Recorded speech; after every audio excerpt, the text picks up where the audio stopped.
여운운의 집 밖 세상여행.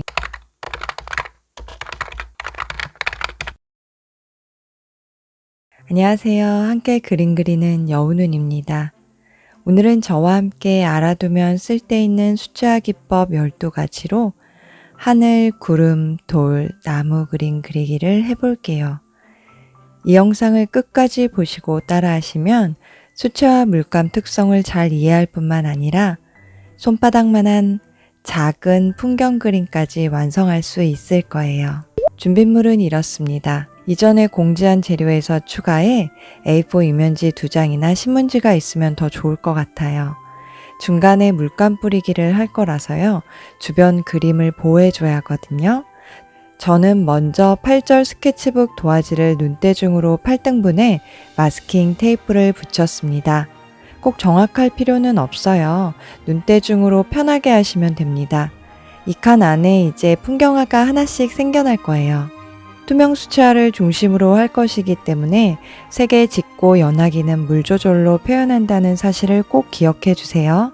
흰색과 검은색은 제가 특별히 말하기 전까지는 사용하지 않습니다.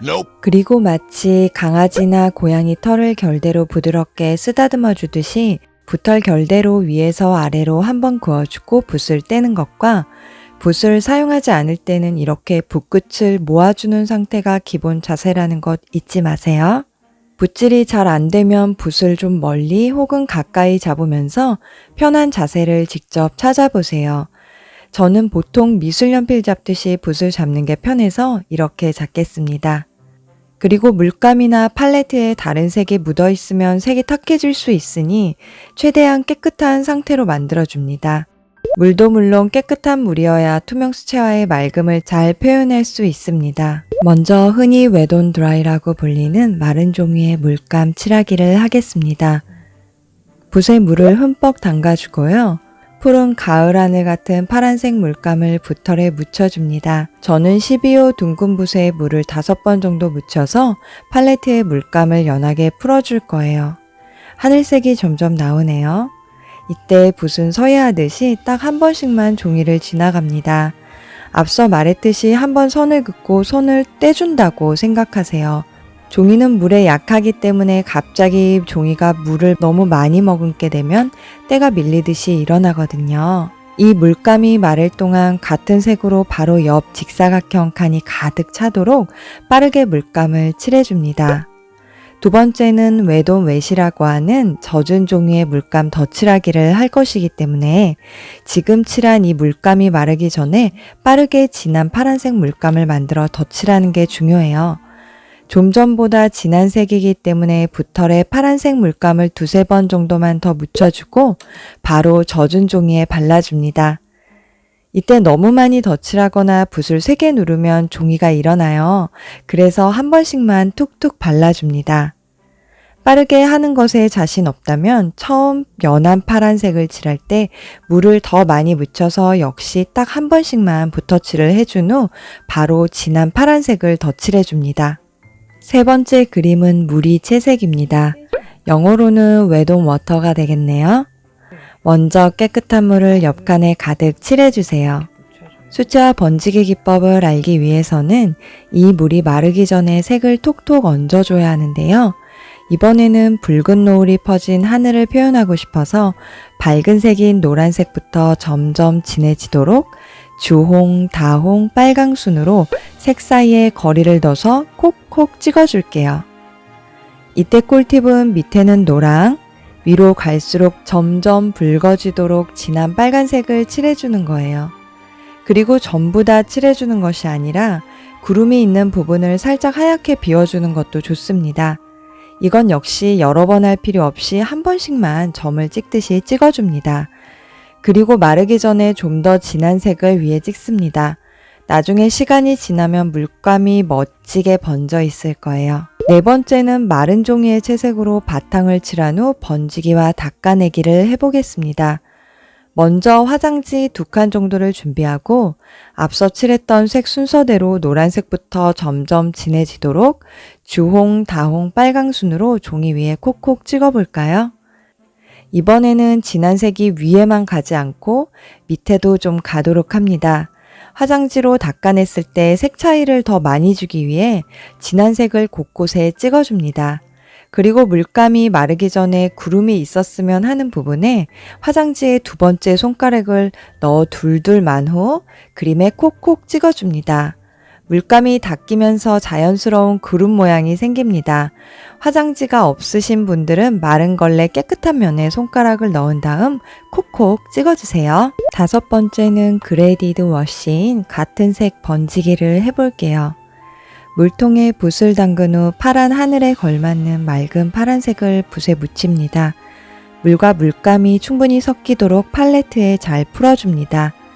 지난번 시간에 하트 농도 조절할 때 가장 진한 색인 순색이 있었죠.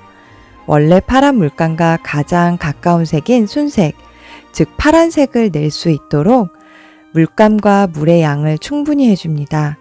그리고 위에서부터 가로로 칠해 볼게요. 붓을 눌렀다가 떼고 이 물감이 종이 위에서 마르기 전에 물만 붓에 적셔서 아래로 칠해줍니다. 단계별로 조금씩 밑으로 내려가면서 물만 발라 밑으로 계속 칠해주면 자연스러운 색의 짙음과 옅음이 서서히 생길 거예요. 같은 색과 반대로 여섯 번째 베리게이티드 워시인 다른 색 번지기를 해보겠습니다. 이번에는 밤하늘 사진을 보고 똑같지는 않지만 비슷한 느낌을 내볼게요. 먼저 파란색 중에 가장 진한 색인 남색 물감을 팔레트에 물과 함께 충분히 섞어줍니다. 그리고 아주 조금 왼쪽 위에 대각선으로 작은 삼각형 정도의 면적을 칠해준 다음 물을 좀 더 섞거나 보라색 혹은 파란색에 빨간색을 섞어 다른 색을 연달아 칠해줍니다. 대각선으로 반대편도 이렇게 칠해줄까요? 이때 남색 위에 색을 얹는 것이 아니고 남색칠 바로 아래지만 살짝 경계선이 다 번질 수 있도록 칠해주는 것이 중요해요. 그래야 슬며시 번지면서 멋진 하늘이 완성됩니다. 녹색, 빨간색도 점차 칠해주고 제일 밑에는 보통 가로등이 있거나 해가 지는 부분이니까 노란색과 주황색 등을 이용해 밝게 칠해줍니다. 물감이 마르는 동안 7번째인 밝은 부분 남기기를 할게요. 투명 수채화에서는 흰색을 못 사용하는 대신 빛나는 부분이나 가장 하얀 부분을 미리 스케치해두고 물감으로 칠하지 않는데요. 저는 크고 작은 구름 두 덩이를 그린 후 빛이 왼쪽이 45도 각도쯤에서 온다고 생각하고 빛을 가장 강하게 받는 밝은 부분을 스케치해 줄게요. 그리고 지난 시간 하트 그림으로 농도 조절할 때 같은 색으로 칠하기를 했듯이 이번에도 주변 구름을 먼저 물을 많이 섞어 파란색과 함께 밝은 구름 부분을 플랫 워시라고 부르는 같은 색으로 채색으로 단면을 고르게 칠해줍니다. 같은 색 채색은 말 그대로 한 면을 같은 색 물감으로 칠하는 거예요. 이때 바로 배경을 색칠하면 번지기 때문에 물감이 마르는 동안 8번째 갈필법을 먼저 해볼게요. 갈필법은 붓의 물기를 적게 해서 갈라진 붓끝으로 표현하는 전통 회화 기법입니다. 거친 질감 표현에 좋아 돌, 나무 껍질, 시멘트나 태풍처럼 빠르게 부는 바람 속도감을 나타낼 때 사용하면 좋습니다. 보통 투명 수채화에서는 잘 사용하지 않는 기법이지만 마치 종이를 긁은 느낌이 나고 물이 메마른 상태에서 붓을 사용하기 때문에 수채화를 처음 배우시는 분들이 자신도 모르게 사용하는 방법의 하나입니다. 저는 붓끝을 촉촉하게 적셔서 사용하는 편이라 붓을 마른 수건에 닦아서 사용하겠습니다. 큰 돌과 작은 돌을 갈색과 파란색을 약간 섞어서 사용해주고 밑에 땅과 하늘도 붓의 물감을 최대한 빼서 붓 옆면을 종이에 스쳐 황토색과 파란색으로 거친 질감을 표현해 줬습니다. 이제 위에서 오른쪽으로 끝 그림인 다른 색 번지기의 밤하늘이 잘 말랐는지 볼까요? 눈으로 확인한 후 손가락으로 살짝 톡톡 갖다 댄 후 모두 말랐으면 왼쪽 옆과 아래 그림을 신문지나 종이로 가려줍니다. 9번째 수채화 기법 물감 뿌리기를 하기 위해서인데요. 이때 주변에 물감이 튀지 않도록 주의합니다. 저는 붓털 끝에 물을 묻혀서 노란 물감을 발랐는데요. 지금만큼은 여러분이 흰색 물감을 사용하셔도 괜찮습니다. 하늘에 흩뿌려진 별을 표현할 것인데요.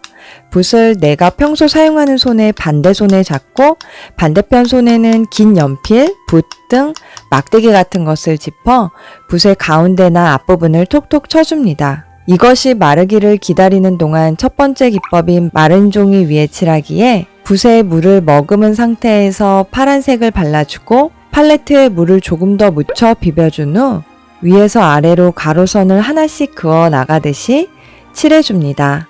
마른 곳 위에 칠하니 경계선이 밑에 좀 생겨서 오른쪽 옆 젖은 종이 위에 칠하기보다 선이 선명하게 보일 거예요. 이대로 말리는 동안 밤하늘의 별이 잘 말랐는지 확인해 봅니다. 말랐다면 이제 나무를 그려줄 텐데요. 전통 회화 표현인 몰골법과 점묘법으로 그려줄 겁니다. 몰골법은 윤곽선 없이 한 붓으로 그리는 기법이고 점묘법은 말 그대로 점으로 표현하는 기법입니다. 밤에 보는 나무이기 때문에 검은색을 만들기 위해 갈색, 파란색, 빨간색, 녹색 등 내 눈에 보이는 진한 색을 모두 섞어봅니다. 그리고 붓을 섬세하게 사용하려면 붓을 꾹꾹 눌러서 사용하지 않고 붓 끝으로 살며시 힘 조절하면서 종이에 최대한 붓털 전체가 닿지 않게 들어줍니다. 그 상태에서 나무 몸통이 될 선을 위에서 아래로 갈수록 살짝 굵어지게 그어주세요. 옆가지를 만들어주거나 점을 여러 개 찍어서 잎사귀를 표현해줍니다. 나무 실루엣만 보이도록 말이에요. 이 작업이 끝난 후 저는 아래에서 왼쪽부터 두 번째 있는 같은 색 채색 배경 부분을 좀 더 파란색으로 칠해줄게요. 이렇게 오늘 마른 종이의 채색 겹쳐 칠하기, 젖은 종이의 채색, 물의 채색, 마른 종이의 채색 후 번짐, 닦아내기, 같은 색 번짐, 다른 색 번짐, 같은 색 채색, 남기기, 갈필법, 몰골법, 점묘법 등 총 12가지 수채화 기법을 알아봤습니다. 가을 단풍이 예쁜 계절이라 다음 시간에는 가을 단풍과 여름 나무 등 계절별 나무, 산 등 자연물 그리기를 해볼까 합니다. 준비물은 이번과 전체적으로 같지만 마스킹 테이프와 이면지는 필요 없어요. 여우는 채널 구독은 무료입니다. 구독과 좋아요는 영상을 만드는 제게 큰 힘을 줍니다. 종 모양을 누르시고 전체 설정하시면 제 콘텐츠를 더 빠르게 받아볼 수 있습니다. 끝까지 영상 시청해주신 여러분 감사합니다.